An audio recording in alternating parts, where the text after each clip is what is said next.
ముచ్చట్లు నడుస్తున్నాయి. మస్తుగున్నాయి పిల్ల, మూడగట్టుకుని వస్తానా. ఆగాగు.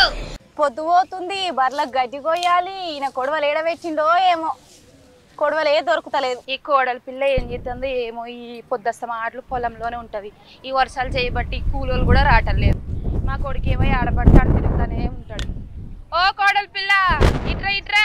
ఎవరో పిలుస్తుండ్రు. ఓ అత్త, ఆన్నే ఉండు అత్తన్న గిక్కడేడొస్తావు సొప్ప చేనులకు. ఆగాగు. ఏందే అత్త గిట్ల వచ్చినావు? ఏం లేదే, నా కొడుకేమో ఊరి మీద పడి పటాకులు కాలుస్తాడు, నువ్వేమో పొలంలో పడి ఇందాక నుంచి ఉన్నావు. ఏమైందా ఏంది కదా అని అరుచుకుందామని వచ్చిన నీ కాడికి. ఓ గాముచ్చటనా? ఇక మన దేశంలో గా పెద్ద కోర్టు ఉంది చూసినావా? నీకు తెలిసేనా పెద్ద కోర్టు అంటే? ఓ విన్నా మస్తు సార్లు. గా కోర్టులు అంట ఒక తియ్యటి ముచ్చట న్యాయం చెప్పిందంట అత్త. ఏంది గా ముచ్చట? ఇక చెప్పిందాక నీకు పానవాగుతలేదుగా, చెప్పు మరి. మందకృష్ణ మాదిగా 40 ఏళ్ల సంధి మన కోసం లడాయి చేస్తుండగా గా పెద్ద కోర్టు ఇలా తీర్పు చెప్పిందత్త. ఓ పిల్ల, ఎంత మంచి ముచ్చట చెప్పినావే. నేను తీర్చేద్దామంటే పొలంలో ఉండిపాయే. ఇంటికి పోయినాక ఈ అత్త దావతి. సరే ఏటనే కోస్తాపా. నువ్వెందుకే అత్త గంత ఖుషి అవుతున్నావు? అట్లంటవేందే?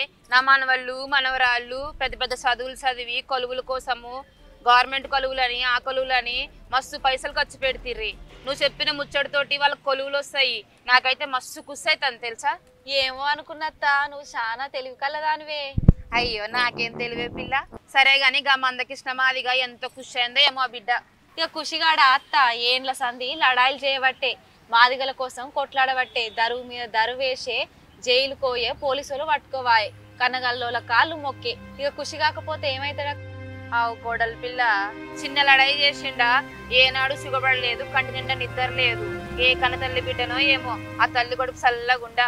ఆవు గాని కోడలి పిల్ల అంతా మంచిగానే ఉంది గాని మళ్ళీ మన రాష్ట్ర పోలంతా కలిసి తిరకాసులు పెట్టి అన్నని ఏం చెయ్యరు కదా.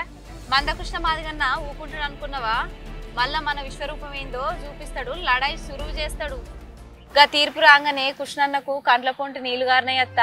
నాకు కూడా మస్తు బాధ అనిపించింది. అవును కోడలి పిల్ల, ఆయన చేసిన చిన్న పోరాటమా ఏమి, అవన్నీ ఆదుకొచ్చి ఆ బిడ్డకి దుఃఖం వచ్చిందో ఏమో. అవ్వత్త బిడ్డ కృష్ణ మా జాతికి పెద్ద కొడుకు లెక్క నువ్వు.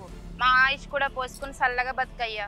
ఏదైతే ఏందత్త, మన కోసం అయితే అంతా మంచి జరిగింది. ఇక పొద్దు ఊకింది, ఇంటికి పోదాంపా. సరే కోడలి పిల్ల పోదాంపా. పోయా ఎంత పువ్వు వండుకుని తిందాం దా.